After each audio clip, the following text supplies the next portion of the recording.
This is Moments of the Movement, Civil Rights and Change in America. I'm Lonnie Bunch, founding director of the Smithsonian's National Museum of African American History and Culture. Welcome to Moments of the Movement. Junius Williams is heralded today as a noted attorney, musician, and educator who has been advocating for poor and working class African Americans in Newark, New Jersey for more than 40 years. He earned his reputation as a tireless organizer and activist after decades on the front line of the civil rights movement. But before all that, Junius Williams was a young boy growing up in a middle-class family in Richmond, Virginia. And it was then, despite his parents' fears, that he took his first steps towards becoming a full participant in the freedom movement. I was born in Suffolk, Virginia, and my parents were music teachers. My father was the first black band director in Richmond, and my mother was the first coordinator of music in Norfolk, Virginia for schools. So they had a big musical impact on my life. My parents are Virginians. My father's from Danville, my mother's from Suffolk. We started school a little early because both my brother and I turned 5 in the later part of the year. So my mother talked the officials into letting us start when we were 4. So we were always a little younger than our peers. We already knew how to read, we already knew how to count, so that wasn't the issue. The issue was, should they have done it? And it didn't matter because she got us in there. Schools were segregated. She was a music teacher at the elementary schools, and my father was a music teacher in the high school level. So school was, for us, it was fun. We had a good time. There were challenging moments, but nothing to do with race, because we were insulated from that, from the impact of race, partially because of our parents' middle class standing, partially because of the skillful way in which they negotiated the system to keep us safe. The picture of Emmett Till sticks in my mind now, that open casket picture in Chicago when, 50,000 people filed by to see his bloated, disfigured body. I was a year younger, or maybe 2 years younger than Emmett Till, and I could just picture myself in that same situation. So we got mad. That was one of the sparks that really lit the civil rights movement in a lot of people's hearts, whether we did anything or not. And then there were some victories that we had also along the civil rights front of our own making. There was one, at a certain point, there was a festival called the Tobacco Festival Parade, because Richmond was a big tobacco town. They processed tobacco there. So it was usually segregated. The white bands were supposed to be in the front, the black bands in the back. Well, my father said, we're not going to march in the back. And the other music teacher at Walker said the same thing, Joe Kennedy, very prominent musician in his own right.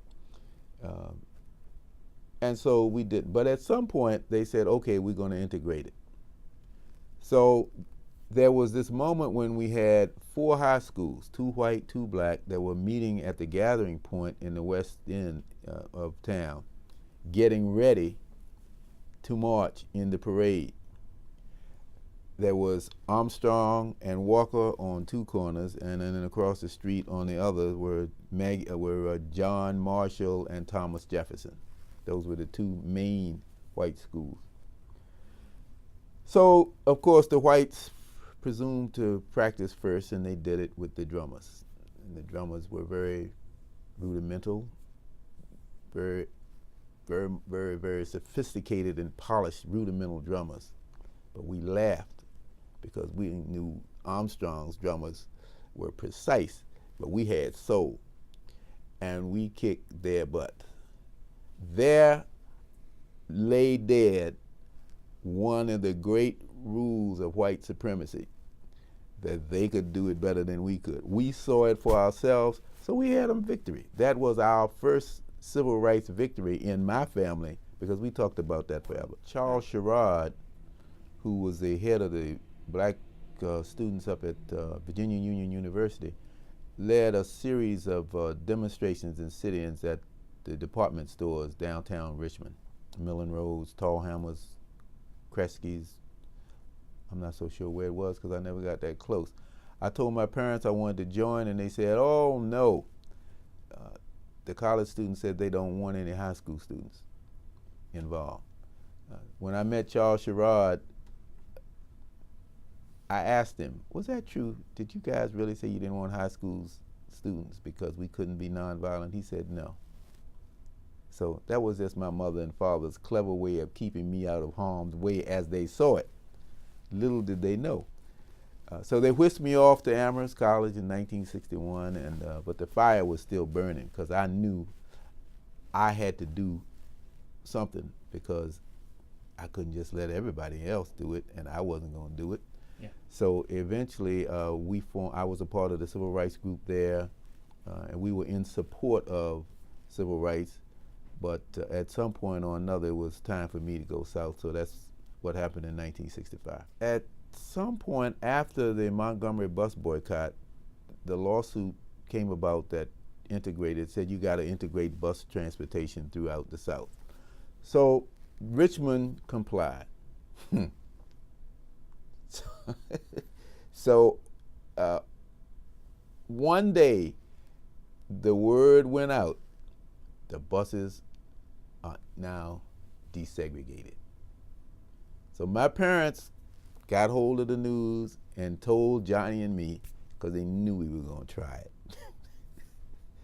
They said, now when you get on that bus, I want you to be careful. Don't do this, don't do that. And I'm sure that was the conversation held in many homes around Richmond that day with black parents trying to protect us. So we got on the bus, and there was nobody seated in the front seats at all. And most of the older black people were still sitting in the back of the bus. So we sat down, and we were close enough to the driver so that I could see the color of his neck, which was red at that point. He wasn't too happy about this. And we started laughing and smiling amongst ourselves because we had done it. And it was the first time that the older black people who were on the bus, they smiled. They smiled at us because we had done something. I get a little emotional about